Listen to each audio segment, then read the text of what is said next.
नमस्कार दोस्तों, CIPET online classes में आपका स्वागत है।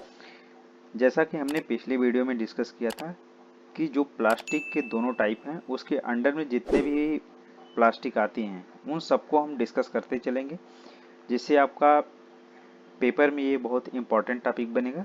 ये लॉन्ग टाइप के क्वेश्चन में आएंगे और आपसे रिक्वेस्ट है कि जब भी आप वीडियो देखने बैठें पेन पेपर लेके बैठें, जिससे आपको पूरा इसके बारे में, जैसा मैं पीपीटी एक बार दिखाता हूँ आपको, ये पूरी डिटेल्स है, आप उसके बारे में पूरी जानकारी ले सकते हैं और पेपर में एक आप अच्छा स्कोर कर सकते हैं। और वीडियो को एंड तक देखें, चैनल पर नए हैं तो सब्सक्राइब करें। आइए हम इसको शुरू करते हैं पॉलीप्रोपाइलीन के बारे में। Polypropylene is a thermoplastic polymer made by the polymerization of polypropylene derived from the petroleum. It belongs to the olefin family. यानी प्रोपिलीन जो है एक थर्मोप्लास्टिक पॉलीमर का पार्ट है जो प्रोपिलीन के पॉलीमराइजेशन से बनता है। डिराइव्ड फ्रॉम द पेट्रोलियम, जो कहाँ से निकलता है, हमारा पेट्रोलियम से प्राप्त होता है। It belong to the polyolefin family, ये पॉलीओलिफिन फैमिली से बिलोंग करता है।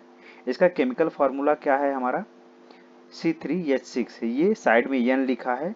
एन का मतलब होता है कि हमारा ये एन टाइम रिपीट होता है, यानी ये जो फार्मूला है, स्ट्रक्चरल फार्मूला है, इसको हम एन टाइम रिपीट करते हैं।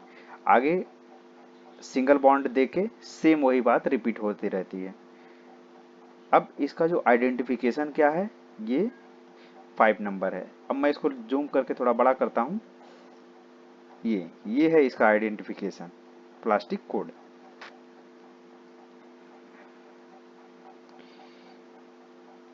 अपीयरेंस क्या है, white or transparent, can be dead from clarified. ये पारदर्शी भी हो सकता है और सफेद भी हो सकता है।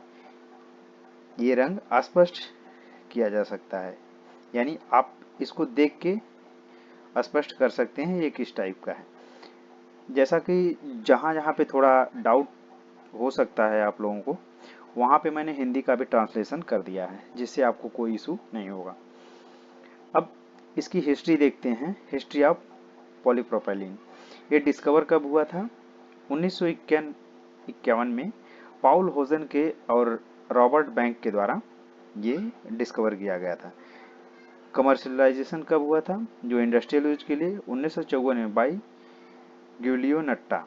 ये इटली के वैज्ञानिक थे जो who develop the isotactic form, isotactic form में जिन्होंने डेवलप किया था इसको। आगे मैं बताऊंगा इसके 3 फॉर्म होते हैं उनके बारे में, तो टेंशन न लीजिए।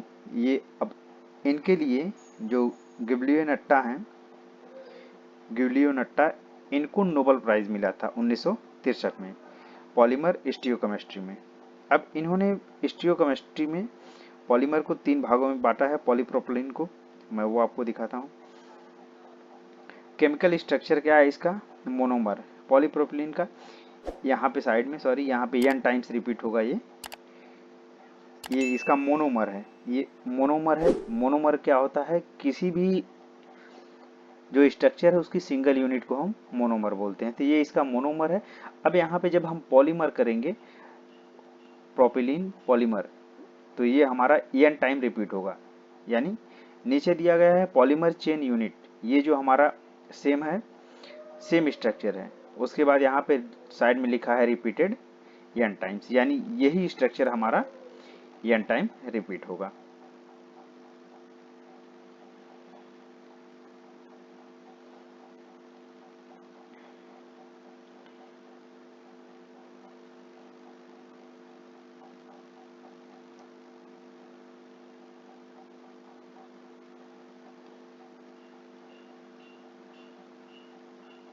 ये क्या हो रहा है,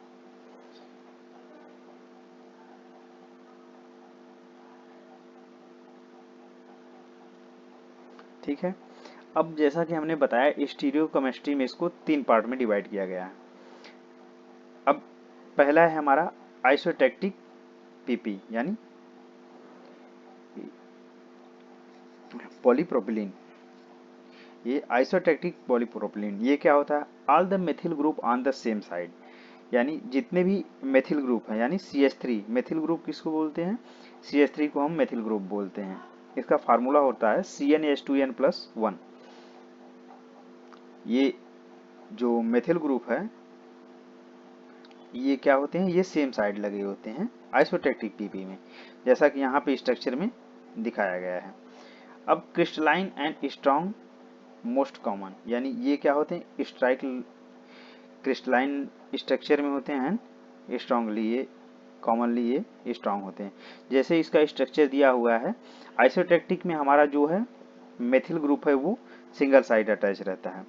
सेकेंड हम देखते हैं सिंडियोटैक्टिक पॉलीप्रोपिलीन।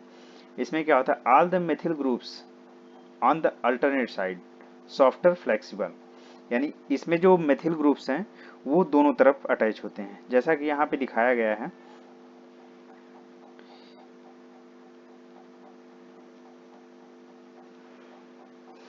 जैसा कि यहाँ पे दिखाया गया है आपको, ये यहाँ पे जो मेथिल ग्रुप है एक ऊपर साइड लगा हुआ है, ये दूसरी तरफ नीचे साइड लगा हुआ है।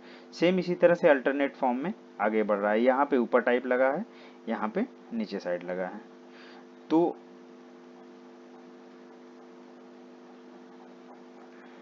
सिंडियोटैक्टिक पीपी में ये जो है मेथिल ग्रुप है वो सेम अरेंजमेंट में नहीं रहता है।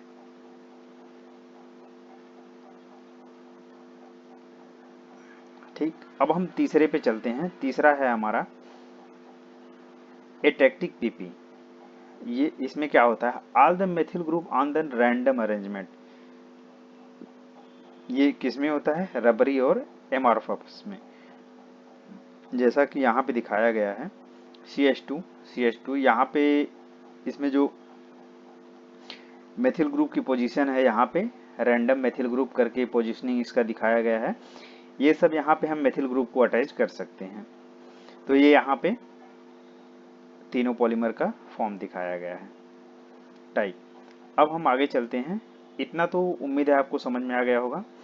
आप साथ के साथ नोट करते रहिए, एग्जाम में आपको इससे बहुत हेल्प होगी। सेम टाइप से अगर आप एग्जाम में लिखते हैं तब भी आपको अच्छा स्कोर होगा।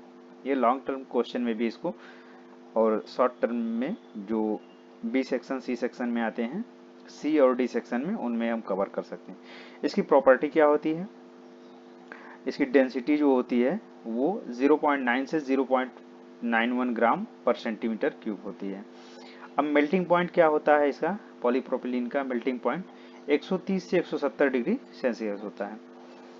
टेंसाइल स्ट्रेंथ 30 से 40 MPa होती है। इम्पैक्ट रेजिस्टेंस क्या होता है, higher to copolymer, moderate level का, न ज़्यादा कम होता है न ज़्यादा होता है, ये मीडियम टाइप का होता है। यानी हायर टू कोपॉलीमर, यानी कोपॉलीमर से ये हायर होता है। केमिकल रेजिस्टेंस क्या होता है, excellent to acid, base and solvent. Moisture absorption very low, यानी ये जो मॉइस्चर का एब्जॉर्प्शन ये सबसे कम करता है। इलेक्ट्रिकल एक्सीलेंट इंसुलेटर, यानी ये चालन का काम नहीं करता है। ट्रांसपेरेंसी क्या होती है, ट्रांसकुलेंट, कैन बी क्लेरिफाइड, यानी इसको पारदर्शी में देखा जा सकता है।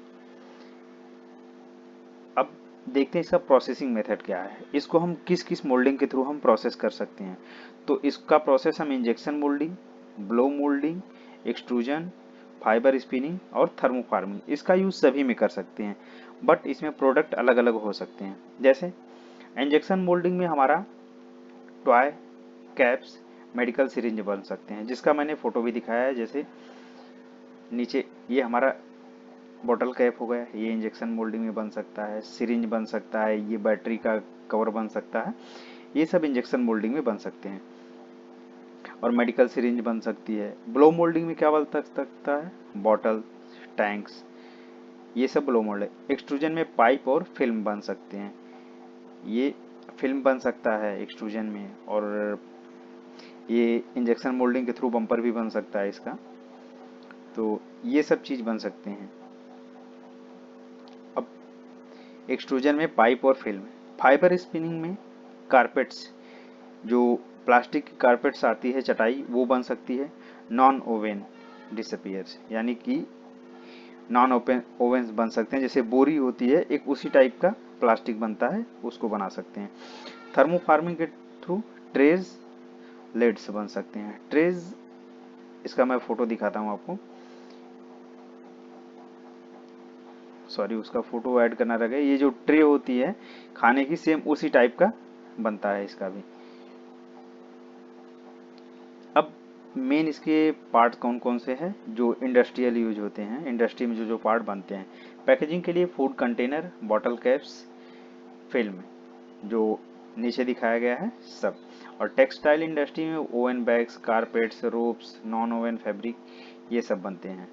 जैसे यहाँ पे पहले फोटो दिखा देता हूँ आपको।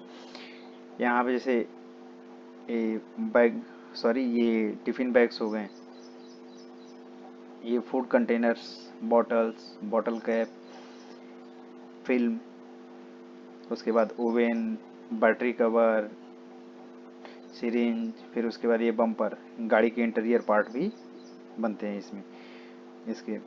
अब यहाँ पे दिखाते हैं टेक्सटाइल में ये सब बनते हैं। ऑटोमोटिव में आपका बैटरी का case, bumper, trim, interior panels, ये सब बनते हैं। मेडिकल इक्विपमेंट में सिरिंज, पिल्स बॉटल,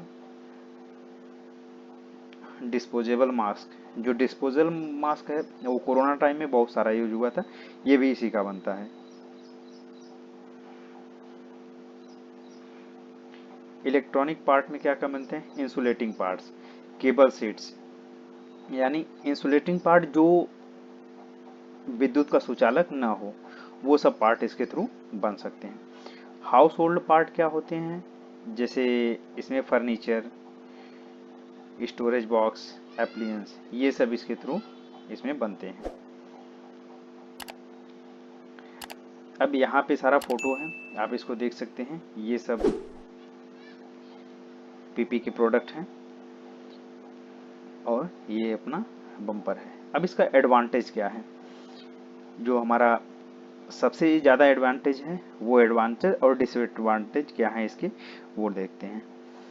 इसका क्या है, लाइट वेट एंड टफ, यानी इसका मैं दोनों बाईलैंग्वेज दोनों दिया हूँ, हिंदी में भी है, इंग्लिश में है। जो हिंदी मीडियम का बच्चा है वो हिंदी में देख सकता है, इंग्लिश वाला इंग्लिश में देख सकता है, दोनों के लिए हेल्पफुल होगा।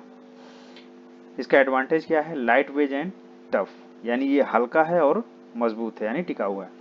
Chemical inert and moisture resistant, ये रासायनिक रूप से निष्क्रिय और नमी प्रतिरोधी है, यानी इस पे केमिकल का कोई इफेक्ट नहीं पड़ेगा, और जितना मॉइस्चर के थ्रू ये जल्दी, मतलब इस पे कोई इफेक्ट नहीं पड़ेगा मॉइस्चर का, कि वेदर का कोई इफेक्ट नहीं पड़ेगा। ठीक, good fatigue resistance, ideal from living him, यानी ये गुड फैटिग रेजिस्टेंस का मतलब है इस पे जब लोड देंगे तो प्रॉपर लोड बियर कर सकता है। अब तीसरा हम देखते हैं ये cost effective and widely available, यानी ये कॉस्ट इफेक्टिव है और इसकी जो अवेलेबिलिटी है वो सबसे ज़्यादा है, यानी ये इजीली अवेलेबल हो सकता है। और अगला पॉइंट क्या है हमारा, ये रिसाइकलेबल भी है, इसको हम एक बार यूज करने के बाद दोबारा फिर से इसको रिसाइकल करके रीयूज कर सकते हैं, यानी फिर से इसका दाना बना के फिर से रिमोल्डिंग कर सकते हैं इसका, या दूसरे मोल्ड में हम इसको दूसरा प्रोडक्ट के रूप में इसको यूज कर सकते हैं। फूड सेफ्टी के लिए हमारा जैसे टिफिन बॉक्स हो गया, फूड कंटेनर हो गया, ऐसे हम बॉक्स इसका भी बनाते हैं जो ज़्यादा हानिकारक नहीं होता है। ये सेम इसका एडवांटेज, ये सब इसके एडवांटेज हैं। अब हम इसके डिसएडवांटेज पे देखते हैं। पुअर यूवी रेजिस्टेंस, यानी यूवी लाइट में ये ज़्यादा टाइम तक सस्टेन नहीं कर सकता है, यानी इसके लिए इसको स्टेबलाइजर ऐड करने की ज़रूरत है इसमें। जब इसका प्रोसेस करेंगे तो उसमें स्टेबलाइजर का ऐड करेंगे तो इससे ये इसकी ड्यूरेबिलिटी बढ़ जाएगी। अब अगला पॉइंट देखते हैं, becomes brittle at low temperature, यानी मिनिमम टेम्परेचर पे ये ब्रिटल टाइप का रिएक्ट करता है, यानी इस पे जब हल्का सा प्रेशर देंगे या झटका लगाएंगे तो टूट सकता है, यानी भंगुर हो सकता है। डिफिकल्ट टू बॉन्ड और पेंट, यानी इसको बांधना और पेंट करना थोड़ा हार्ड रहता है, क्योंकि इसका सरफेस जो है इसके सरफेस को हल्का सा रफनेस करने के बाद हम इस पे कर सकते हैं। ये बॉन्ड एंड पेंटिंग का। अगला है हमारा फ्लेमेबल। ये क्या होता है? ज्वलनशील होता है। Limit temperature range used 0 to 100 degree Celsius. यानी इसको यूज करने के लिए हमें मिनिमम से मिनिमम टेम्परेचर 0 से 100 डिग्री के बीच में देना रहता है। तो उम्मीद करते हैं आपको पूरा अच्छे से समझ में आ गया होगा। वीडियो को लाइक करें, ज़्यादा से ज़्यादा दोस्तों तक शेयर करें। अब कंटिन्यू ऐसे जितने भी प्लास्टिक के पार्ट्स हैं, सॉरी प्लास्टिक हैं, उनकी वीडियो आती रहेंगी। तो ज़्यादा से ज़्यादा लोगों तक शेयर करें। ये हमारी वीडियो जो है पीपीटी, डीपीटी और जितने भी पॉलिटेक्निक एग्जाम हो गए, बीटेक एग्जाम हो गए या पॉलीमर साइंस के एग्जाम हो गए, जिनमें भी प्लास्टिक के पार्ट के बारे में पूछा जाता है या जिसमें भी पॉलीप्रोपिलीन के बारे में पूछा जाएगा, ये उन सभी के लिए उपयोगी साबित होगा। इसलिए आप ज़्यादा से ज़्यादा शेयर करें। चैनल पर नए हैं तो सब्सक्राइब करें। अब वीडियो कंटिन्यू आती रहेंगी, इसलिए आप चैनल से बने रहें। धन्यवाद।